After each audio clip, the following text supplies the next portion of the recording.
Assalamualaikum warahmatullahi wabarakatuh dan selamat sejahtera kepada para penonton sekalian. Kembali kita dalam berita SIGS.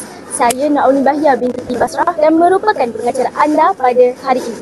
Pada 25 Ogos 2025, Sekolah Menengah Kebahasaan Perempuan Sultan Ibrahim telah mengadakan satu taklimat iaitu salah laku buli dalam kalangan murid. Jadi mari kita saksikan.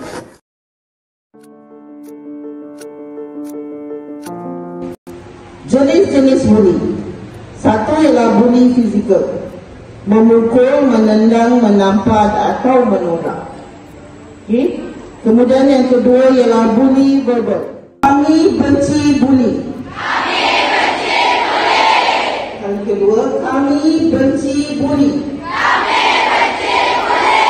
Kami benci buli. Kami benci buli. Okey, terima kasih.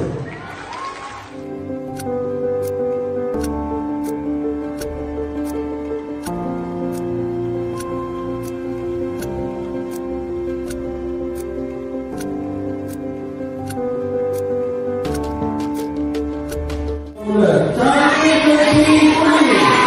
Kami benci buli. Kami benci buli. Hashtag #JoJo. Orang lain lagi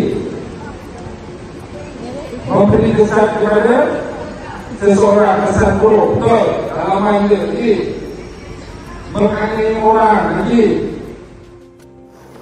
Baiklah, dah dengar taklimat pengetua?